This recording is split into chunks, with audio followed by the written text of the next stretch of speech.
Welcome to Cultural Connections Lab. I'm your host, Kelly Forbes. We are here to talk with educational professionals around the world to impact and influence the education system as we focus on cultural connections and the education of multilingual, diverse students. We're excited to have you join us today, and we sincerely hope you enjoy the show.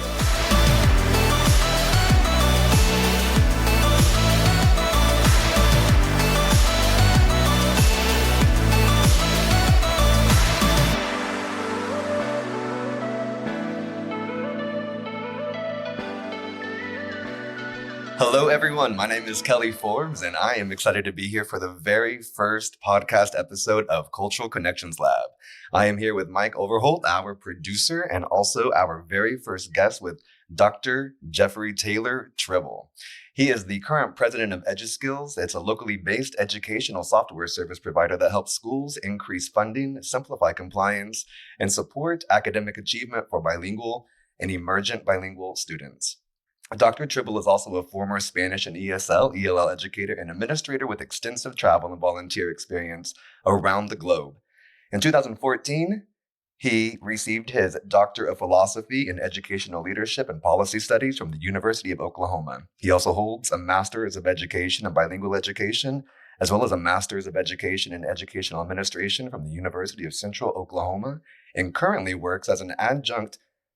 No, it does not currently work anymore as an adjunct professor, but did work as an adjunct professor at the University of Central Oklahoma. He does work, as well. Just not as an adjunct professor currently. A little bit. His research, though, was focused around 4 topics: Native American language revitalization, bilingual education, language policy and planning, student assessment and evaluation, as well as ethics and educational administration. It is truly an honor to be with a good, dear friend and colleague of mine. So please welcome Dr. Taylor Tribble. Thank you so much for having me here. Thank you for being with here. you guys. Yeah, good times. It's really kind of unreal to be in this space with you after knowing you. I was thinking about it this morning. I've known you for 15 years. That's and wild. It's really, 15 really fast wild. years. Just considering how we got to know each other in the field of bilingual education, helping me get into this field of education whenever that wasn't my background. As people that do know me, I wanted to be a dancing bilingual veterinarian. You still are. Who doesn't? Who doesn't? That's the best question. I just quickly realized that I loved animals and not surgery on animals. So I needed to focus on. You're not cutting up your chihuahuas at home? Definitely not. We are. That is good to know. But anyhow, it's just really been exciting to reflect back upon whenever I first met you and what my own growth in culture and understanding about cultural proficiency, my current focus right now in my life in the field of education, but then knowing everything that you've done through your leadership in education, as well as through EduSkills and the impact that you are making in our global community and our global society. So tell us a little bit just about, introduce yourself, who you are a little bit, and why are you such a big deal in this realm of cultural connections, which you are? And I would not say I'm a big deal. Small deal, but I've just been blessed with many. It's a matter of perspective. Many amazing opportunities, connected with many wonderful people like yourself. And I am many things to many people.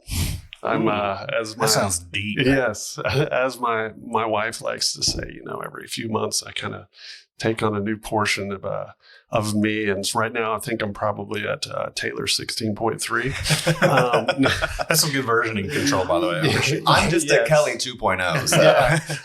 So over time, I guess I just really I love diversity of thoughts, and learn a lot from different types of people, but foundational to my background and experience and passion for supporting people of many cultures and languages and religions is my background with travel. Out of high school, I had the fortunate opportunity to go live with my uncle in Sweden. 18 years old, didn't know what the heck I wanted to do when I grew up, and I'm still not sure that I do know. But my uncle lived in Sweden after he played professional basketball there. And I didn't know, if I wanted to go to college right away. And so my mom, I think, regretted making this recommendation, but said, hey, you should go live with your uncle in Sweden. And I thought, that sounds like a heck of a yeah. Let's roll. 18-year-old. My uncle had a coffee shop in this. I mean, it was just pristine, beautiful place, small town in Sweden, and basically in the forest. He had remodeled a farmhouse, a barn, basically, and turned it into a coffee shop. And so had the opportunity at 18 to go work for him in a coffee shop, and he let me work as little as I wanted, make a little bit of money. I'd work about 12 hours a day for 2 weeks, save up some money, and then travel around Europe. And so coming from the background that I came from, being brought up in a fairly conservative community, just like going outside and traveling around Europe and seeing a different way of living, just had a huge impact on me, and gave me a great excitement, appreciation for other languages and cultures and religions, and just knew pretty quickly that I wanted to continue exploring. I knew at some point I wanted to get my degree, but I was in no hurry to do it. And so I would thumb through Lonely Planet travel guides. At the time, there was no real internet to speak of, so you couldn't search information. I would go to the libraries or just buy Lonely Planet travel guides and look in the back. They'd always have a section on volunteering, and I would find places to go volunteer. And started to become real interested in developing nations, developing worlds. Kind of wanted to experience something a little unique. I've always had a passion for anthropology and cultures outside of the United States or outside of Western world. Just really became more interested in experiencing something completely unique to what the day-to-day life that we live. And so had the opportunity to volunteer, work, travel in over 20 countries outside the United States from the age of 18 to 25. I think the kind of most life-changing experience for me was living 6 months in India. But beyond that, I hitchhiked all the way from here to Panama and back, and was treated so well by so many people. Nuts. Yes. If you don't know me, I am a little bit nuts. Now I have family and kids, and so that's tempered my risk-taking side, but it still exists. And make a long story short, obviously happy to kind of dig into some of those experiences that I had traveling. But those experiences, people treated me so well. My family, my mom in particular, was so nervous about all the travel that I was doing, but I was just feel like protected. There was nothing bad, weird, anything like that happened all through my travels. And I was not staying in luxurious places. I was finding the cheapest place to stay, places that you would think that you might have a bad experience. But people just treated me so well, like I said, from all different languages, religions, and those experiences kind of built in me this excitement and passion for helping people that come to the United States that are trying to make a better life for themselves. And so that's kind of where my journey towards passion and appreciation for people of other languages and cultures came from. It was all through experience and just the kindness and generosity from people of all languages and religions. You literally have a background that I am so envious of, to be able to travel to so many different countries. I believe that it is so important for people to have those experiences because they're life-changing for us. And it sounds like your uncle is really the root cause of you being espoused to opportunity to learn about other people. How did that really impact you, though, as a person? Well, I think I've alluded to it a little bit that it is true. My uncle was kind of, as I said, being brought up in a more conservative community. I understand that. Yeah. He was... he was kind of on the outside, and I over time became the one person in my family that I felt like kind of could relate to me very well. He also, like I do, appreciated my upbringing and the religion I was taught. But he also experienced other cultures. And so as I started to explore and experiment with other thoughts, he was always there and supportive of me. So having someone in my family that supported me when I'd come back from travel, oftentimes I'd get a lot of strange looks, you wouldn't recognize me. Talking about Taylor, what did I say? 16.3 right now. We're talking Taylor. That was Taylor 2.0. Yeah, maybe more like 6.2. I don't know. But long beard, long hair. Traveling through Central America, people would call me Jesus. Oh my gosh! I looked like I walked straight out of one of those pictures. Listen, if you could see him now, though, his short hair, collared shirt, totally professional. There's no long hair. No, you would never guess. Never. So, but I think one thing to point out, you were talking about how life-changing travel is. I think a lot of people assume that there's this cost barrier. And I know, there are definitely safety concerns to think about. But it does not have to be, you don't have to have tens of thousands of dollars to be able to do what I did. It was in 98 that I was traveling in India for 6 months, and I spent, not including the plane ticket, $1,200 for 6 months. Wow. Traveling through Central America, $1,700. And again, I understand most people aren't going to want to be hitchhiking like I was doing. But I spent a month in Guatemala. I lived with a family while in Guatemala for a month. They had like a family stay. I signed up. They have programs like this all throughout Central America. Went over a summer, stayed for a month with a family, and had Spanish language instruction 5 days a week for half a day. And then would be able to do kind of travel experiences outside of that. And that was like really where I picked up a lot of Spanish very quickly. And that was $400 for a month. And again, I haven't looked to see how much it costs now, but my point that I think I want to make is I agree with you, Kelly, that travel is really influential and life-changing, and that more people should take the opportunity to do it. And oftentimes people think they can't because it costs too much. And my point is that it does not have to cost. We're not talking about the all-inclusive resort travel. No, we're talking about traveling and going and being This is not the White Lotus waiting to happen. Right. We're talking about being part of a community, part of a culture, learning from them, right? And like that's what gets them so excited because we bring all that back here. So how does that impact what we do in our lives? And so from my experience is though, whenever I get to leave the border of my country and go experience the lives of other people and be in their homes and sit at their table and eat their food and learn their language. And it just makes me understand more about my own culture. And I appreciate more of who I am as a person, as an open gay man in a very conservative state here in Oklahoma.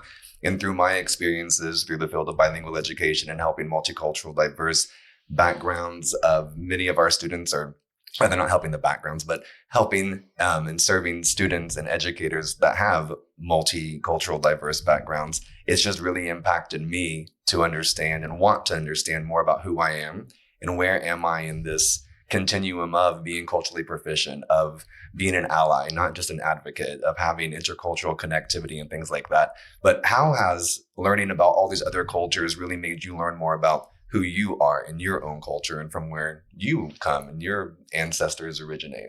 That's a great question.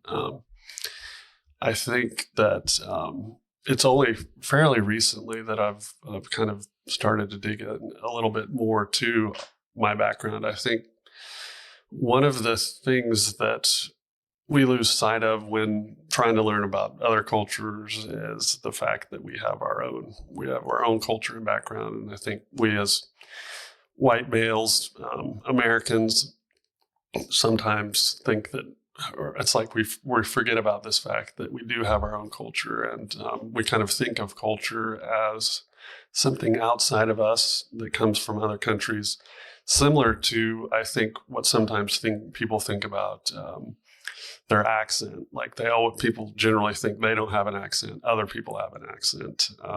Being in Oklahoma, we have. I ain't got no accent. No way. And those people up in Northeast, they're the ones that have an accent. They crazy. Yeah. So I think that we forget too that it's similar how we forget that we have an accent. We forget we have our own culture. And it is important to understand that background, who you are, where you came from. I've over the past few years kind of started to dig into that a little bit more. My being a white male, definitely have a strong, dominant European, Western European background. Appears that last name came from Normandy, France, traced back to Sweden as well. So I've got a lot of Americans have background from Western Europe, France, also a lot of Scottish, British. Mine's German. I have some German too. So we might be long lost cousins. We might be. Strange. You never know. 35 times removed. So, but I did have an opportunity to go back to where my uncle lived. He actually passed away this year, and so I was able to go back and see the family and visit the coffee shop that I worked in. And I definitely have taken more time to understand the history of those nations and kind of where my roots are from. The first Tribble is from England that came. We could trace back all the way about 400 years ago. That the Tribble name came from England over to the United States, and so it's been fun. I definitely, through my research on Native American language in Oklahoma, would get comments from my family like, why you're so focused on helping people with other cultures. Why don't you help people of your own culture or understand your own culture better? And it wasn't, I didn't take that so much as you obviously could take that as a negative challenge to what I was working on, but it did make me think a little bit about, I haven't throughout my life really taken a lot of time to understand my own culture. I've spent more time trying to understand other people's and trying to help them out, and not that us majority group white males need a whole lot of help here in the United States. Good. Yeah, we're pretty good. But so it didn't make me really think, I need to help the white males out more. But it did make me think I do probably need to spend more time trying to understand my background and culture. But, a lot of what I do is based on the experiences I had traveling, and that has to this day kind of really built in me the desire to support people who are coming here from other countries that speak other languages that might feel a little bit lost, trying to help them find their way. I think it's really important to mention about, how vulnerable you have to be to try to learn about your own culture and about the cultures of others. Because through that process, you're going to be on this journey and you're going to recognize things that you do that might be culturally destructive and other things that might be culturally proficient, right? But whenever we're looking at cultural proficiency and these connections that we have to how it impacts the educational practices and pedagogies and the systems of our students, it's just important to recognize that what you're talking about right now is so real in the aspect of being exposed to other cultures, but also understanding that this is a journey that starts from the inside out, that we're not able to help support other populations unless we can first understand ourselves and from where we come at that same time. But that experience can be intimidating sometimes. While I've been doing my research from Randall Lindsay, Nuri Robbins, Raymond Terrell, and Dolores Lindsay as well, thinking about cultural proficiency, it just is incredible to see how leadership really matters and their experiences matter. And so coming back to the title of this podcast on cultural connections, you've made a huge connection from your background and your past into creating, and I know this isn't about EduSkills, but an incredible platform that I personally have been able to work with to help elevate a better and more equitable education, being an advocate and an ally for students and other populations that have linguistic and different diverse needs in their educational settings. And so in your experience and what you've been doing through EduSkills, and again, thank you EduSkills for being a sponsor of this incredible podcast, but just on a personal note for just Dr. Taylor Tribble right here, what have you learned from this experience, and how have it, being the president and CEO of EduSkills that is helping truly so many educators reach students and other families in multiple languages, et cetera, but how have your past experiences and what you're experiencing now through EduSkills, what have you learned through both of those processes, and how is that connected to the impact that you're trying to make or wanting to make in the field of education? Yeah, it's a good question. Now we're moving on past those earlier versions of Taylor into more modern. Yeah. I think we're getting there. As the story continues, his hair gets shorter and shorter and shorter. That's and true. I mean, here before long, I'll probably go bald and won't have a choice. Hey, welcome aboard. Yeah. So, the transition from, kind of somewhat of a vagabond to a professional really did come from that desire to support students that are coming from other countries, trying to make it in this world, trying to fit into the world, the United States and our fabric, and trying to make it through school. So I started teaching in the early 2000s, taught Spanish, and then moved on to teaching multilingual students because I didn't really feel like I was making as big of a difference teaching Spanish as I could teaching students from other countries to learn English, and obviously promoting the retention of their own language, because I'm a huge advocate of bilingual education and believe that's really the only way to grow students from other countries, but then also for native English speakers to become proficient in other languages. It's just essential that we really spend more time focusing on that in public education. But getting back to that initial portion, moving on to a career teaching, I wanted obviously to make an impact and help kids, but there were times that my principal would ask me to shut down my classroom to do paperwork. And it just infuriated me because I felt like... You don't find paperwork fun? Not particularly. There are unique souls who do. And it's a little ironic that I've taken on a challenge that means that like every day I'm faced with those challenges, paperwork and compliance issues that I was faced with as a teacher. But the ultimate goal is to try to take that off the plate of the educator so that they can spend more time with kids. Because I know, as well as you guys do, that teachers do not have enough time to build relationship with kids. And the relationship is what really matters. Kids can get information in so many places. We don't need another place to get information. Kids need relationships, and that can't happen on a computer. That can't happen isolated in a home. Obviously, it can happen to some extent through Zoom, but especially kids from other countries need those relationships. And so I felt that was so important for me to build relationship with my students. When a principal would come in and tell me to shut down my classroom to work on paperwork, it was just infuriating. And that's what spurred the idea of EduSkills. I didn't initially at that point, had no intention of being an entrepreneur. In fact, I call myself an accidental entrepreneur. It was not something that I had planned out. But I faced the challenges that many educators face when supporting students learning English. You want to build that relationship to help them learn.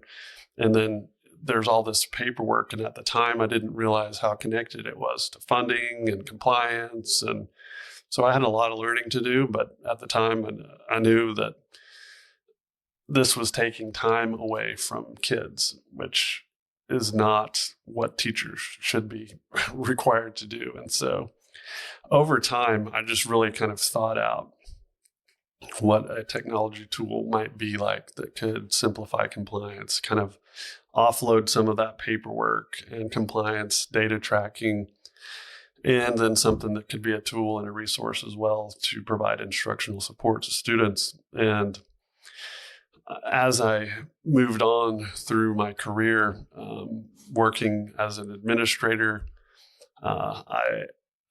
I actually approached the IT team of the school district that I worked for and proposed doing something internally similar to the services that EduSkills provides today. And I was always turned down. They said, now's not the time. And so I just kind of put that on the back shelf. And when I was working on my doctoral program at the University of Oklahoma, I felt like maybe that was the time that I should start exploring options for software development and how it might be able to help students and teachers. And I wanted to do a research assistantship at the University of Oklahoma. And again, I had no intention of being an entrepreneur. I was just thinking about different ways that I could get through the PhD program, put food on the table for my kids. I had 2 daughters at the time.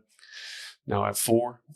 So He's crazy. yes, I am. We already kind of established that, Clearly right? established. Yes. No, just reinforcing. So, I was kind of exploring options for putting food on the table to be able to make a little bit of money to support the family.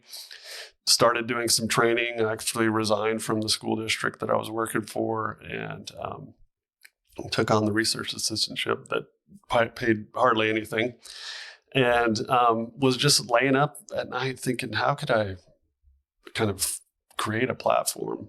Because I had no experience with software development, and that's kind of been my history so far. Really, is I consider myself sort of the jack of all trades. Like, I'm not an expert at anything, to be frank. I just know a lot of really good people, and I'm willing to take risks and try things. And at the time, I found a group outsourced software development here locally with a group that I call the Yes People. They were software developers that they were charged quite a bit per hour. I racked up a lot of debt on a credit card, and to be able to create a system that, as you know, Kelly, you were a very first customer, and it worked. The platform worked for you guys, and it worked well, but it was a lot of time on the back end.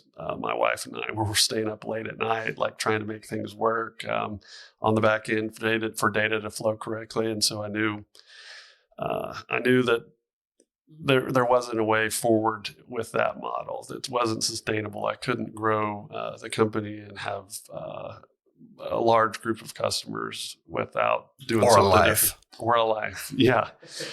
My wife and I did not want to be staying up late at night indefinitely. So, I'm very fortunate to, I was just randomly talking to one of my friends from high school that I grew up with. I would go over to his house growing up for Bible study, and I knew who his family was, but I didn't know what they did and didn't know what his dad did. And so I was just talking about my challenges, and he said, you need to talk to my dad. And so I did, spoke with his dad. His dad has been in software development for decades, has a lot of experience, been an IT director for a school district before many years ago. And so he really had a lot of background experience that has helped EduSkills grow to the point that it is today. He's been a wonderful mentor as a current business partner. But he kind of helped bring together a team that actually could develop the software. And Mike being one of those that my partner has known Mike since he was a baby. A very long Since time. he was born. I didn't know this. Yeah. So long history there as well. But He'll tell you plenty of stories about how he held me when I was just born. I'll only leave half if of them. only you ask. I don't think you have to ask him. Fair enough. He might just put it out there. He's a storyteller. Yeah, we'll go with that. Long story short, he's the one that really has been able to help me put together a business that actually is sustainable, can grow.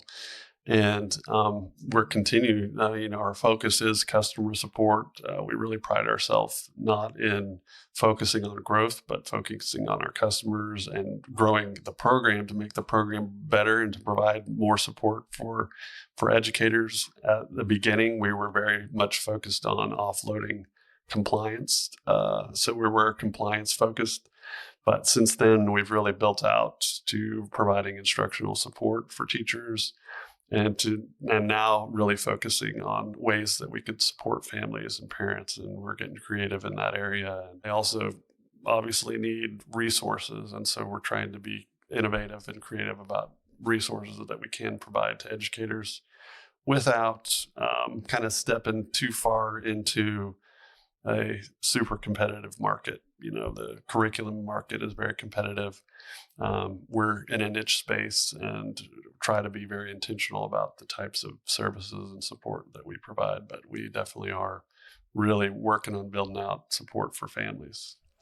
Well, your impact has truly been remarkable in the field of education, and you're incredibly humble all the time whenever I talk to you about things like this. But the reality is that what you do and you allowing yourself to really reflect upon your past experiences, and then you come and you really have such a big, huge heart for people in general, but especially for underrepresented populations, And so you've allowed a space for educators like myself to be able to leverage the type of equitable practices that we want to see and that we read about in our textbooks, that whenever we're in college, we're learning about what we're supposed to be doing. And then it's just sometimes ironic that in education, we're all about research, but then whenever we want to implement research, we can't do that. And I don't necessarily understand why. But then there are people like you that come along that took the time, that sacrificed time with family sacrificed time to help with the business, to create a platform where we can make these connections. And so compliance might be that door that was opened up to allow us to get in there, but then the conversations around that really help elevate the voices of other students, of other families, of other educators. And so I first of all just want to come from a place of gratitude and say thank you, because you've allowed me to be a better person and a better educator to impact the lives of other people. And so thank you for that. Yeah, it's a blessing to be able to help people. Definitely, I feel like I'm grateful that I can be a conduit to those types of things. As I said before, I don't feel like I'm an expert per se, but I do know a lot of people. I like helping good people connect with good people, and I'm happy to continue to do that for you and others to help really emphasize the importance of equity and culture and language, a multilingual America, which I think is really important. I really believe that it is through our diversity that we really find so much more unity, Absolutely. But man, it's just really exciting to be thinking about everything that you've done and the big impact that you've made in the state of Oklahoma and across the entire nation. And obviously 20 plus different countries at the same time. But truly, the work that you do has just changed the whole conversation in other districts where I've been able to work. And so the work that everything that was happening before until now, it was all happening for you and not to you, because it's now created a whole path for other people to do incredible things that were not even accessible before. And so this is why I really wanted to be able to talk with you on this very first podcast session, is to say thank you to EduSkills and thank you to you. But you've changed my life, and I know that therefore you've changed the lives of other people. And if that's what we're meant to do on this great earth, is to leave a legacy, well, then you're definitely an exemplary model for that. Thank you. Very kind statements. It's all true. I don't even know how to lie. Ain't making it up. But with that, so like my kind of final wrap up question with this is, based on everything that we've talked about right now, and we're able to be in this incredible space. And again, thank you to our sponsor EduSkills for this. But we're able to have these conversations. We're going to have more conversations, many more people that we're going to interview from very, very different backgrounds, and we're going to learn from all of them. But I just want to hear from you. What is your hope and what is your dream for this podcast? This is really a special moment, I feel like, in my personal journey and my professional journey, and then as well with both of you here today, with Mike and with Taylor. But truly, what is your dream for this? What's your hope? Reaching for the stars, like, what's the biggest hope that you have for this podcast? Yeah, well, I hope to inspire others to get out there and to really start to understand kind of what we started out at the beginning discussing, not only their own backgrounds, but the backgrounds of other, and being vulnerable and willing to listen to people that have different views, that might be from other countries, that speak other languages.